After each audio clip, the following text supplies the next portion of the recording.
reunirmos aqui na Santa Congregação, Senhor Deus, diante de um Deus Santo, ao qual nos deu a palavra escrita e nos deu também, por intermédio da obra de Cristo Jesus, o Espírito Santo, para que pudéssemos entender e compreender, através da sua iluminação, as Sagradas Escrituras, Pai. Faz isso hoje, Senhor Deus, mediante a pregação da palavra, Pai. Nos ilumina para entendê-la. E assim, Senhor Deus, através dos ensinamentos que o Senhor nos dá, nós possamos te glorificar e nos santificar nesta vida, até que o Senhor venha. É isso que pedimos em nome do teu Filho amado, Cristo Jesus. Amém. O apóstolo Paulo, quando escreve essa carta, acho que todos já sabem, é um período em que o Império Romano estava dominando aquela região. Então, eles estavam sujeitos às leis romanas. E quando nós assistimos um filme do passado, desse período, a gente logo lembra daqueles escudos, daqueles exércitos bem juntos, unidos e colocando os escudos como muralhas por cima e pelos lados.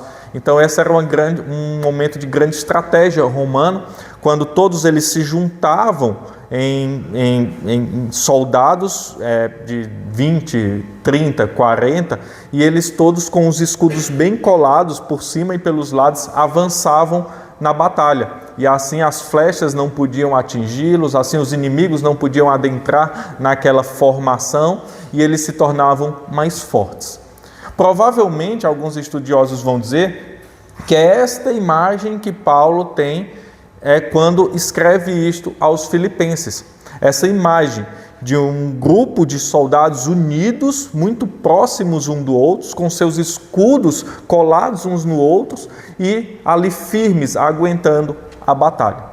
E isso é algo interessante para nós, porque para um soldado ele ficar firme nesta posição, ele tinha que saber quem ele era e ter em mente que a vitória era certa, porque ali cada um dependia do outro. E se um caísse, eles facilmente seriam derrotados, porque iriam deixar brechas. Então Paulo, pensando nisto, ele escreve isso, provavelmente pensando nisto, ele escreve aos filipenses sobre essa questão de unidade. E isso é algo interessante para nós. Veja que o apóstolo ele vai terminar a sessão anterior, o verso 26, dizendo: a fim de que, quanto a mim, a fim de que aumente, quanto a mim, o motivo de vos gloriardes em Cristo Jesus, pela minha presença de novo convosco. Ele termina a sessão anterior falando de si, do próprio apóstolo. E, enquanto a mim, Paulo, é isto que eu espero. E agora, nesta sessão, ele começa de uma forma diferente. É como se ele começasse falando assim: enquanto a vós, façam isso. Então ele termina a sessão anterior falando dele, enquanto a mim, e agora enquanto vocês vão fazer isso. Eu espero que vocês façam isso. Independente do que aconteça no passado, independente do que aconteça no presente ou no futuro, eu espero que vocês conduzam a vida de vocês desta maneira, como verdadeiros crentes, tendo uma conduta cristã que reflete de fato as boas novas que foram anunciadas a vocês e que vocês estão anunciando. Então é mais ou menos isso que Paulo está dizendo nesse texto. Enquanto a mim, isso. E enquanto a vocês, eu espero que, independente do que aconteça, hoje ou amanhã, vocês levem uma vida que condiga com o Evangelho, com as boas novas pregadas e que vocês anunciam. Então Paulo, ele nos ensina que devemos viver uma vida digna do Evangelho. É assim que ele inicia o verso 27. Vivei acima de tudo, por modo digno do Evangelho de Cristo. E é disso que nós vamos tratar hoje. Como vivemos de uma forma digna do Evangelho? Como vivemos de uma forma que honre o Evangelho, que honre as boas novas, que reflita a mensagem que nós pregamos. Digno aqui, já vale ressaltar, não é digno de receber o Evangelho. Viver uma forma digna de que as boas novas, digno de que vocês recebam, viver de uma forma... Não, é de uma forma que reflita o Evangelho em vocês. Vivam de uma forma que mostre que o Evangelho é algo digno, que é algo verdadeiro na vida de vocês. E isso é um chamado para todos os crentes, para os filipenses e para nós. Por quê? Lembre-se do que Paulo está falando. Desde o início da carta, ele demonstra aquela igreja como uma igreja que ele ama. Mas ele também demonstra as dificuldades que Paulo tem passado, que o próprio apóstolo tem passado. Ele estava em prisão, havia incerteza, ele não sabia se ia continuar preso, se ia ser solto, se ia continuar preso, ser solto ou se iria morrer. Então, aquela igreja estava aflita por causa do seu pastor, por causa do apóstolo Paulo, daquele que plantou aquela igreja. Então, Paulo agora os instrui a que eles permaneçam firmes, mesmo em meio à incerteza. Então, isso é algo que deve estar constante na nossa mente e coração. Nós devemos nos manter firmes mesmo diante das incertezas e vivermos uma vida digna, uma vida que reflete as boas novas que nós recebemos ou que nós anunciamos. E aí nós vamos ver que nós temos uma vida que é digna do Evangelho de Cristo quando vivemos em unidade em prol da fé. Em segundo lugar, vivendo corajosamente diante das adversidades. E em terceiro lugar, vivendo com a compreensão correta da graça de Deus. Esta é assim que Paulo vai nos ensinar, que nós vivemos uma vida digna do Evangelho. Em primeiro lugar, o verso 27, vivendo em unidade em prol da fé. Paulo vai nos instruir que, primeiramente, nós vivemos uma vida que reflete o Evangelho quando nós estamos em unidade. E ele vai tratar isso em outros momentos, eu já disse aqui na igreja, em uma só mente, todos com um só propósito, sabendo aonde todos chegarão junto, aonde todos querem chegar e uns auxiliando os outros, sem ninguém ficar para trás. Lembre-se da imagem de uma guerra romana, daquelas guerras do passado, uma guerra medieval. Ninguém fica para trás, nós temos que avançar juntos, todos unidos, todos no seu devido lugar, para que não recebamos nenhuma brecha ou nenhum dardo inflamado do inimigo. Paulo constrói essa ideia aos filipenses, uma ideia de uma guerra acontecendo. E se nós deixarmos alguém para trás, nós vamos ficar com um lado enfraquecido. Se nós deixarmos um irmão, por menor que seja, ou por mais fraco que esteja, nós todos ficaremos como igreja enfraquecidos. Então todos nós temos que primeiro viver em unidade. Paulo diz, vivei. Ele começa com esse imperativo, vivei. Este vivei aqui é exercer sua cidadania, a palavra grega. É você exercer sua cidadania, quem você é. E interessante que os estudiosos eles vão apontar para duas ideias. A primeira, que ele está falando com cidadãos romanos, que ele era o Império Romano. Então ele diz, exerça sua cidadania. Nós somos brasileiros, no caso. Então nós temos que ser brasileiros honrados, obedecer às leis, sermos dignos, sermos de moral e de ética correta diante da sociedade, em primeiro lugar. E em segundo lugar, Paulo ele vai apontar para nossa verdadeira pátria. Vivei, exerça sua cidadania. Mas qual é de fato nossa cidadania? Se nós estivermos em uma sociedade que as leis comecem a apoiar coisas que para o cristianismo e para as escrituras é errado, nós temos que fazê-las? Não. Cabe mais a nós obedecer a Deus do que aos homens. E aí então Paulo vai nos instruir e demonstrar que apesar dos filipenses serem cidadãos romanos, deveriam exercer sua cidadania não pelos padrões romanos, porque era uma sociedade caída, mas pelos padrões da verdadeira pátria. E onde ele mostra essa sua verdadeira pátria? Onde ele mostra aos filipenses a verdadeira pátria? Mais à frente, no capítulo 3, verso de número 20, ele diz, pois nossa pátria está nos céus, de onde também aguarda o Salvador, o Senhor Jesus Cristo. Ele fala aos filipenses, apesar de vocês serem cidadãos romanos, sua pátria não é essa, sua pátria é nos céus. Ele vai falar como se nós fôssemos alienígenas, ETs, extraterrestres, fora da terra. Então, apesar de nós estarmos inseridos numa sociedade, apesar de nós sermos brasileiros, nossa pátria final não é esta. Nós vamos ser levados para outro local, nossa verdadeira pátria, que é nos céus, onde está o nosso Senhor.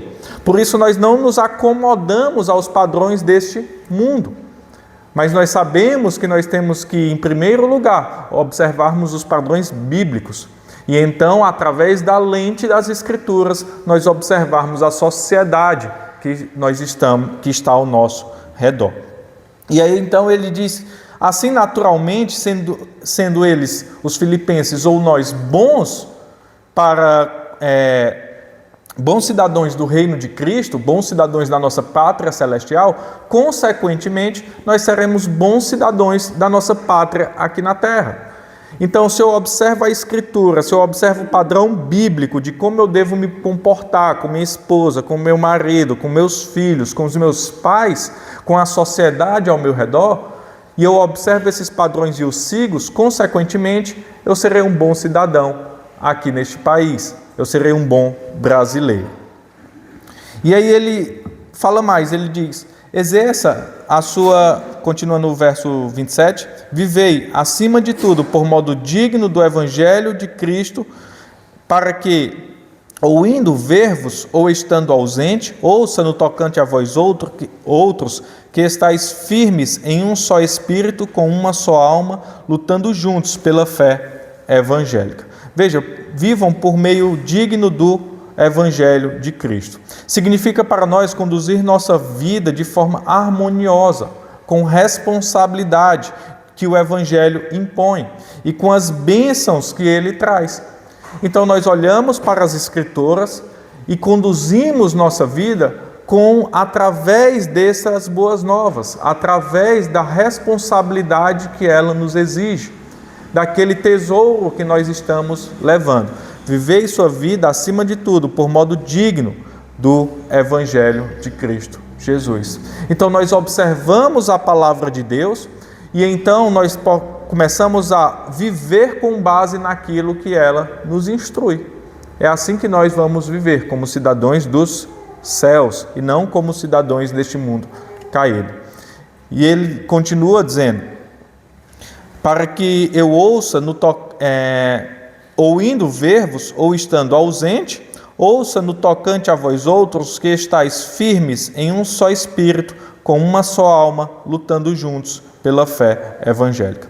Este é um modo de preservar a igreja em um estado saudável, visto que ela se despedaça, a igreja tem facilidade de se despedaçar muito facilmente por muitas discussões.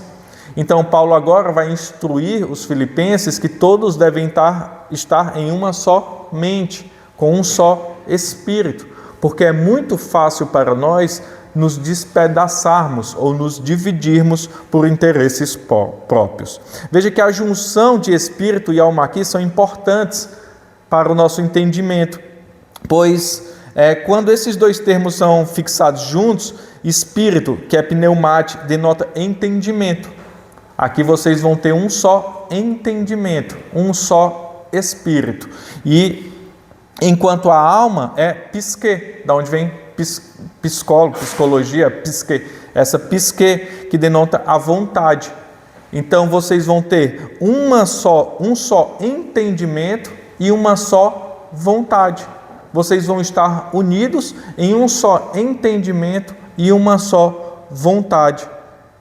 Esse é o segredo para estarmos juntos e não sermos despedaçados ou divididos. Dessa forma, devemos entender que a concordância em pontos de vista vem em primeiro lugar. Então, vem depois a inclinação de interesse que traz a união.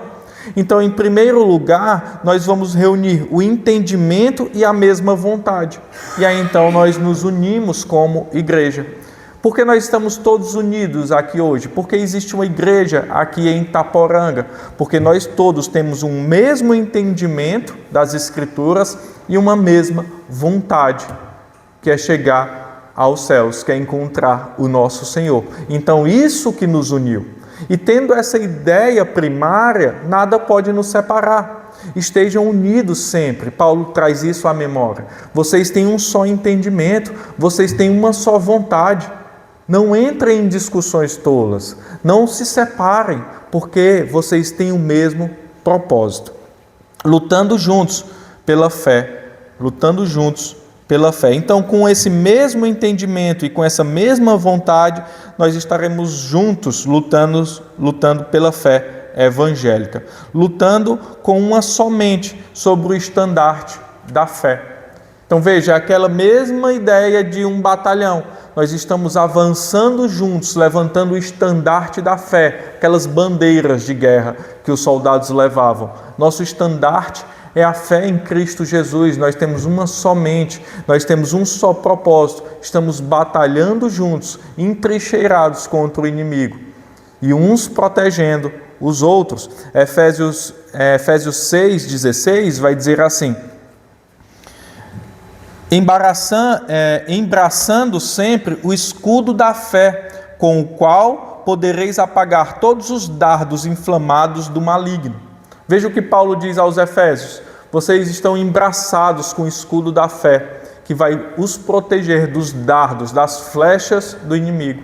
Mais uma vez, aquela ideia de um batalhão romano, todo junto, com seus escudos postos, para que o inimigo não avance ou não penetre ali aquela formação. Então nós temos um só propósito, uma só mente, lutando juntos com o estandarte da fé, avançando até o dia final. Então, em primeiro lugar, nós temos uma vida digna do Evangelho, quando nós temos o entendimento que nós temos que ter união, nós temos que trabalhar em unidade, em prol da fé. Não em unidade em prol dos meus interesses, não em uma unidade em prol de ter interesses secundários ou terciários, mas o nosso único interesse é a fé evangélica, é a fé das boas novas. É as boas novas que avançam. E o que é este evangelho? O que é essa fé evangélica?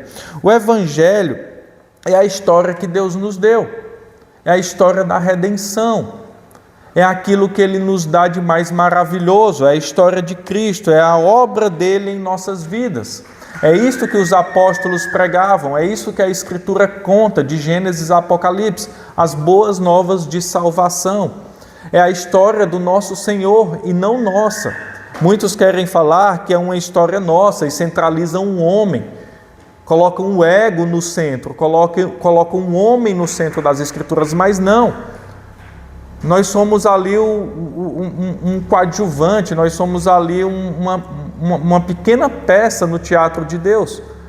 O personagem principal é o próprio Senhor, Jesus Cristo e o Espírito Santo, trabalhando em favor de nós, e nós respondendo a este trabalho dele em fé. Então nós temos que ter unidade, sabendo pelo que nós estamos lutando e pelo que nós estamos avançando. Em segundo lugar, nós observaremos no verso 28 que temos uma vida digna do Evangelho de Cristo, vivendo corajosamente diante das adversidades. Porque nós estamos em unidade, nós vivemos em unidade, nós estamos lutando em prol da fé, todos unidos, com uma só mente, com um só propósito, mas as adversidades vão chegar. Se Paulo parasse só no verso 27, nós iríamos falhar com certeza, porque muitas pessoas vêm à igreja ou têm um pensamento de vir à igreja e encontrar tudo perfeito, encontrar um monte de santos, encontrar um monte de anjinho com a auréola na cabeça, mas não é assim. A igreja é uma reunião de pessoas imperfeitas, que têm a certeza que necessitam de um Deus perfeito, e que esse Deus perfeito as amou quando nós ainda éramos pecadores, para nos fazer santos com Ele. Então, com certeza, dentro desse batalhão, dentro dessa formação, nós seremos atacados, e as adversidades chegarão, e um será atingido e cairá, e nós ficaremos desguarnecidos de um lado, e teremos que nos fortificar de novo, e teremos que nos levantar de novo, e teremos que ajustar nossas armaduras, nossas armas, nossa espada, nosso escudo, nosso capacete, e então seguirmos de novo.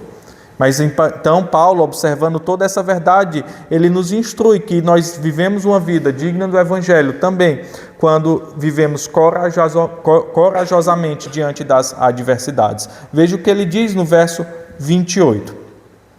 E em nada estáis intimados pelos adversários. É interessante aqui, em primeiro lugar, que esse intimados é uma palavra que ela traz uma imagem de como se fosse ser cuspido, ser ali confrontado, mas traz uma imagem de cuspe, de jogar. Isso é algo muito forte, são palavras fortes que o apóstolo Paulo ele utiliza.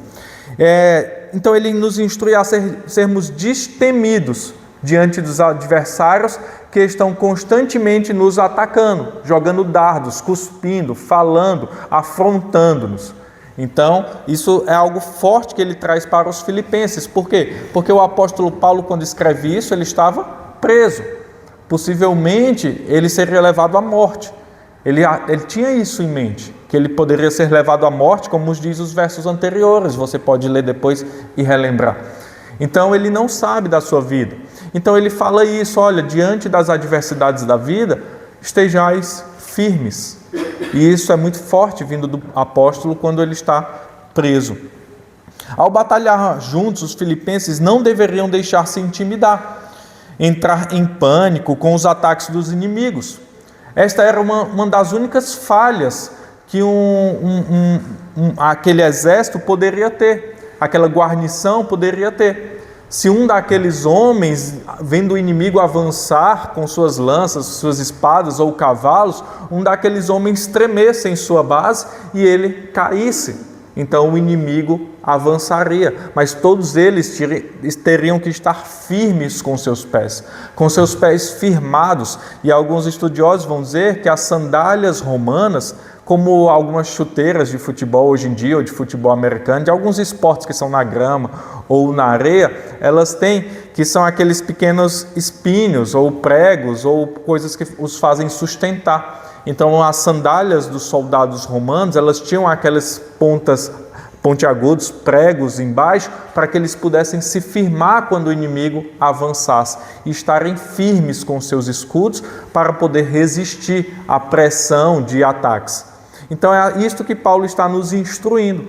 Nós devemos estar firmes e não intimados, não estar com medo diante dos adversários e não retroceder. Assim a igreja devia avançar, unidos, com a certeza da vitória na mente. É interessante porque na guerra, ou em uma batalha, ou às vezes quem gosta de esportes de contato, de luta, você vai ver, por vezes, quando aqueles dois lutadores sobem no ringue, um já entra derrotado por vezes. Até na pesagem, um já se mostra derrotado por causa da sua mente. Então, Paulo ele está instruindo que nós devemos vencer primeiramente em nossa mente, para então nós não fraquejarmos quando o inimigo avançar.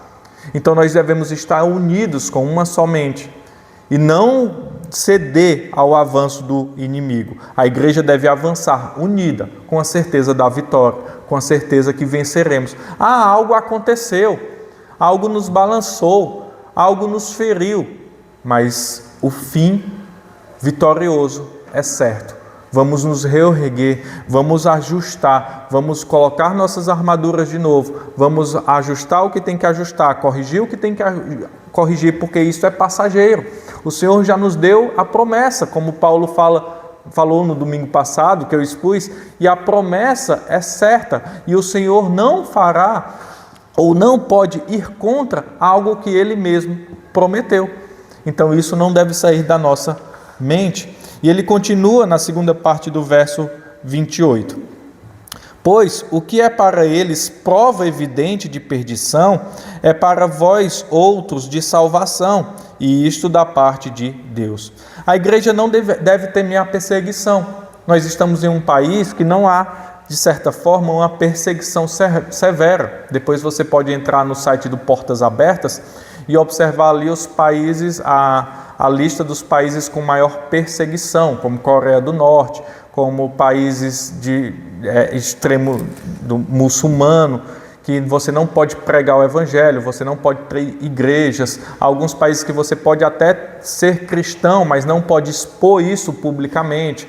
Há países que eles autorizaram o cristianismo entrar, mas o cristianismo só pode acontecer um dia da semana em um determinado local onde eles colocam ali a reunião, e você não pode externalizar, ou não pode sair som, não pode sair na rua distribuindo panfletos. Então há severa perseguição no mundo. Mas diante da perseguição, a igreja não deve temer. Por uma das coisas, por causa desta palavra do Senhor. Pois o que para eles é prova evidente de perdição, é para vós outros de salvação.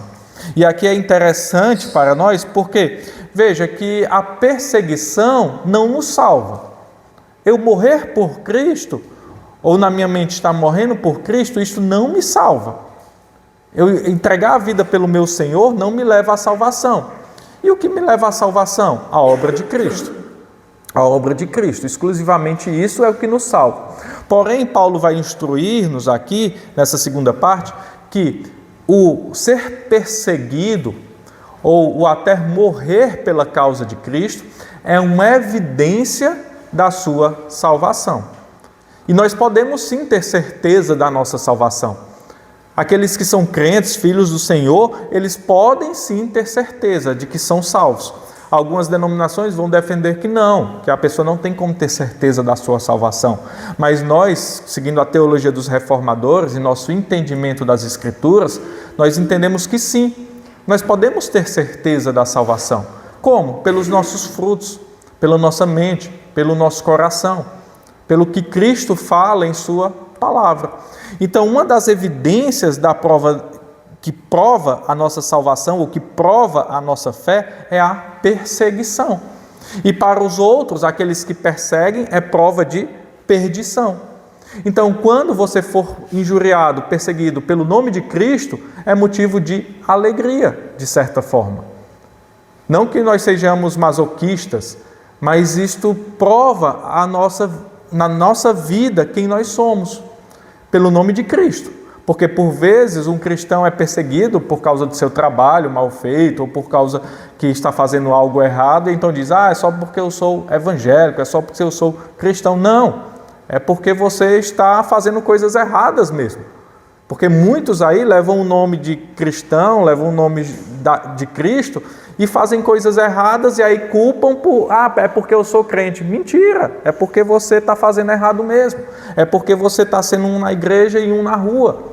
Agora, se nós formos um dia perseguidos pelo nome de Cristo, seja no trabalho, seja no colégio, porque muitos sofrem bullying no colégio, adolescentes e crianças, por serem cristãos.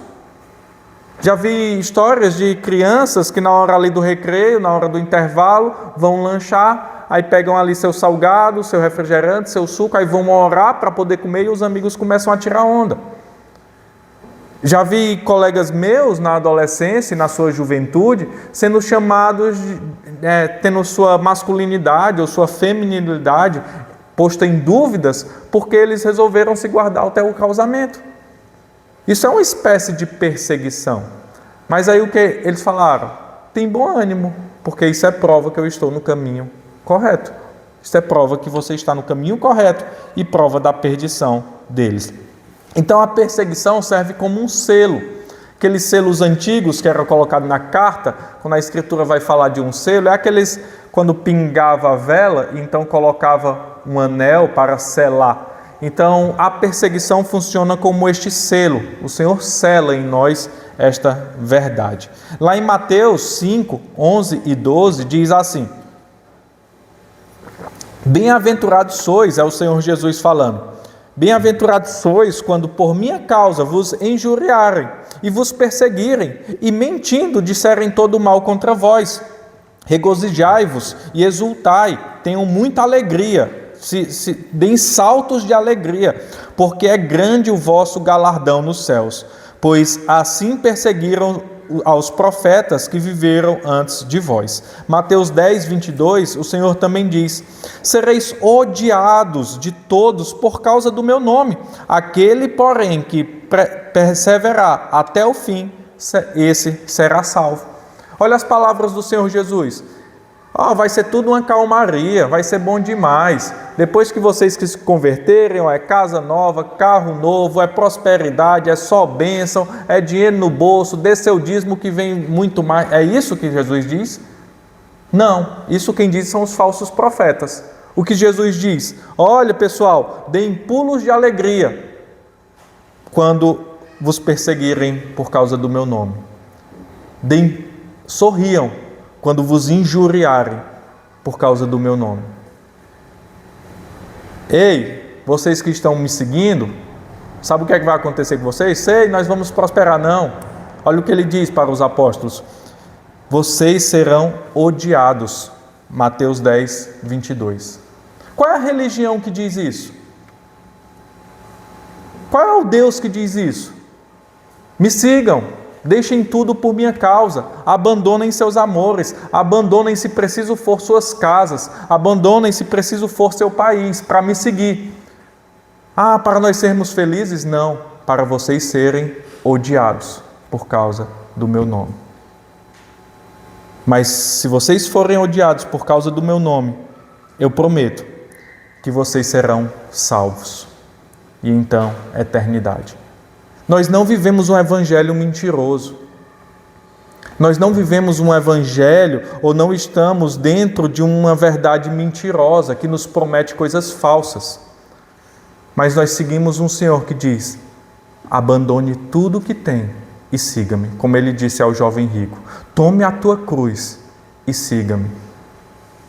E então a vida eterna. Este é o nosso Deus.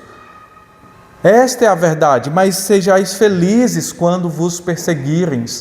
Não estejam intimados, não retrocedam, não vacilem seus pés, mas se mantenham firmes, porque a promessa é certa. E isso da parte de Deus, ele diz. Pois o que é para eles prova evidente de perdição, é para vós outros de salvação, e isto da parte de Deus. Tolerar a cruz, tolerar a sua cruz, como Jesus diz: tome a tua cruz e siga-me, é um dom de Deus. Isso vem da parte de Deus. E é o que ele nos diz nos versos seguintes, é o que ele vai falar na sua próxima afirmação. Então Paulo nos instrui: como eu tenho uma vida digna do Evangelho, como eu tenho uma vida que reflete as boas novas, vivendo em unidade, vivendo corajosamente diante das adversidades. E em terceiro e último lugar, vivendo com a compreensão errada da graça de Deus.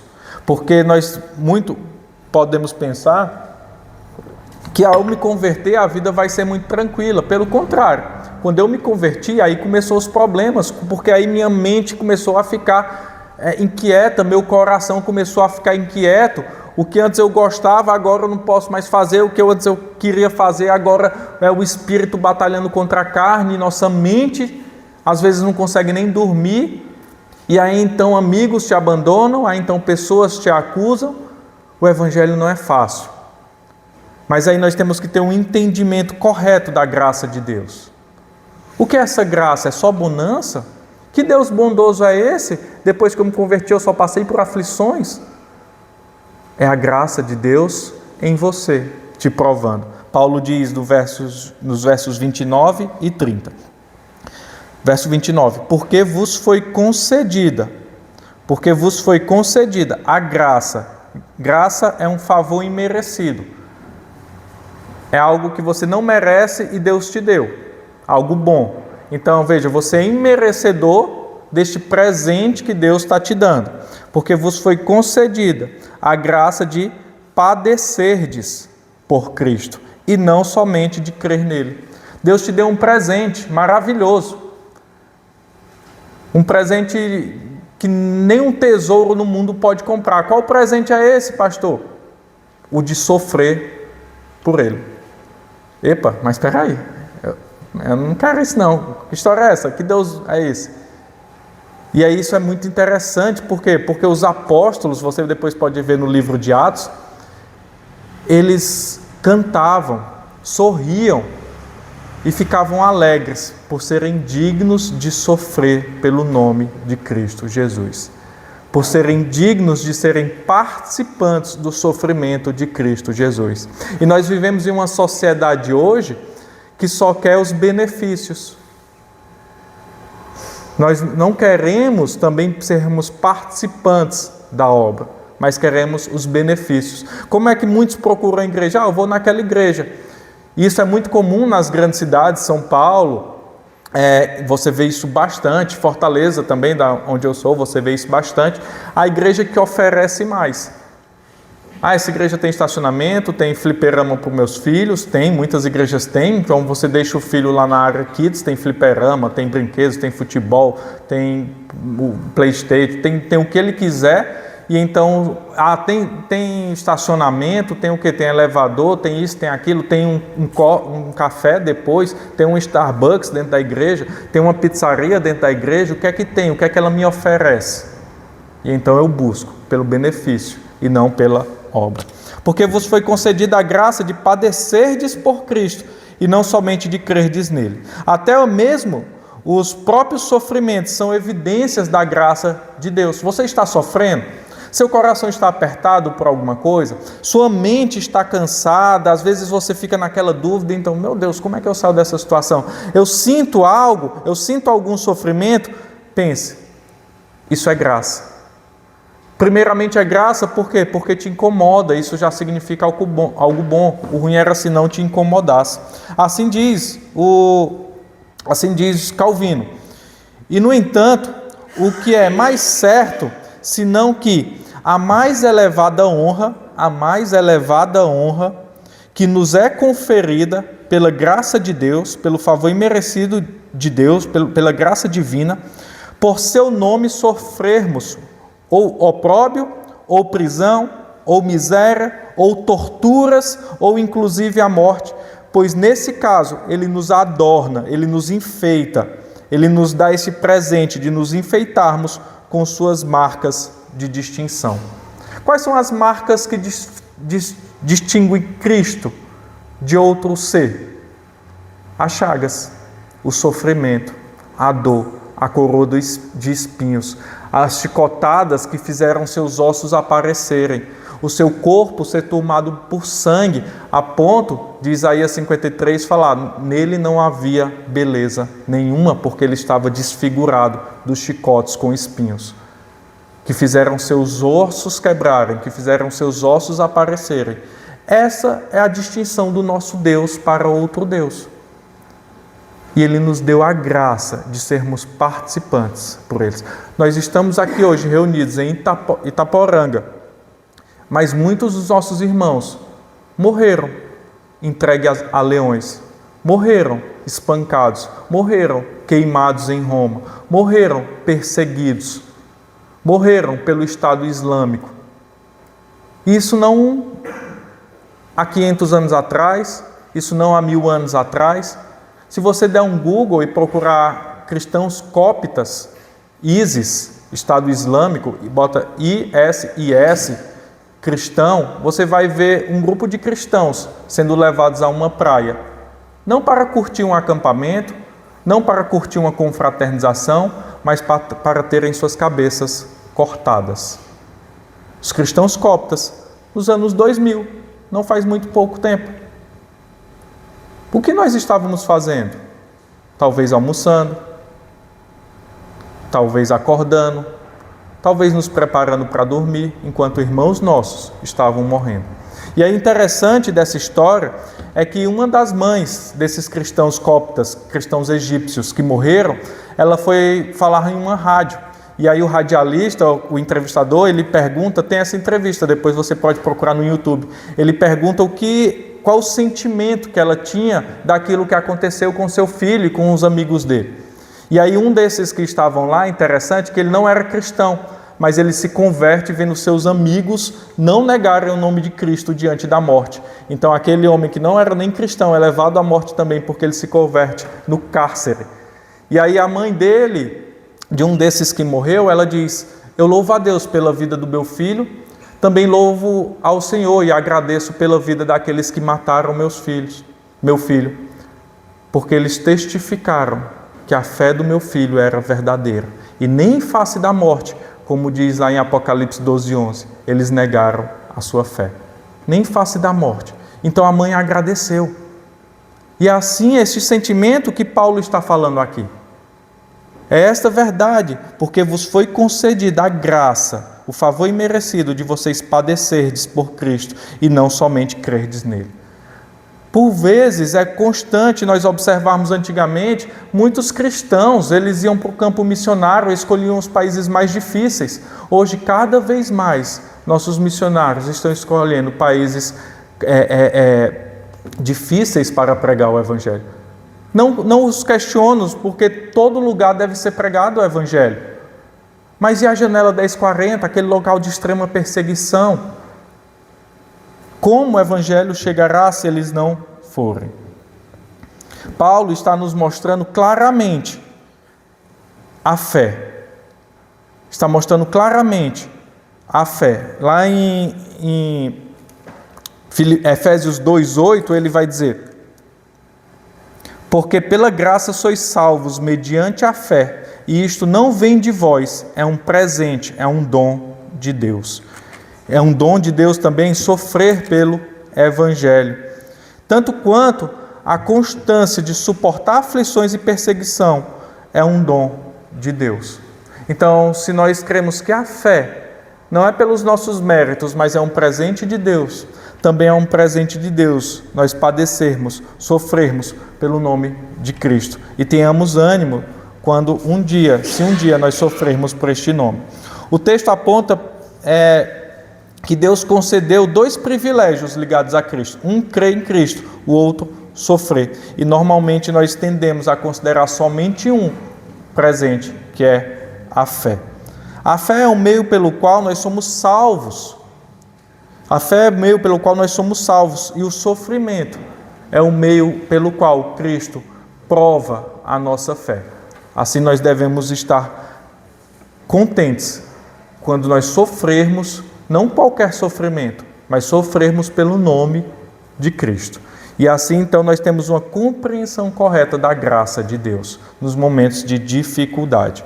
Então, nós vivemos uma vida digna do Evangelho quando vivemos em unidade, quando vivemos corajosamente diante das adversidades e quando temos uma compreensão correta da graça de Deus. Concluindo, irmãos, uma vida digna do Evangelho é marcada por unidade, por coragem e pela compreensão de que tanto a fé quanto o sofrimento são dádivas da graça de Deus.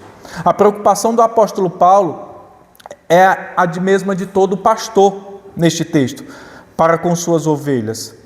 Se os filipenses, se a igreja está vivendo em harmonia com o Evangelho, com as boas novas, e estão fazendo isso sem levar em conta se estão ou não sendo observadas. É o que ele diz: estando eu aí ou não, vivam assim. Continuem exercendo sua cidadania de modo digno do Evangelho de Cristo, para que, estando eu aí ou não, possa ter boas notícias de vocês. Vivam de acordo com o Evangelho, sendo observados ou não. Assim, nosso Senhor Jesus Cristo também diz: bem-aventurado aquele servo a quem o Senhor, quando vier, os encontrar vigilantes. Em verdade vos afirmo que ele há de cingir-se, dar-lhes lugar à mesa e, aproximando-se, os servirá. Quer ele venha na segunda vigília, quer na terceira. Bem-aventurados serão eles, se assim os achar. Bem-aventurados nós seremos, se o Senhor nos achar com uma vida digna do Evangelho de Cristo. Que o Senhor conduza esta mensagem ao coração da igreja.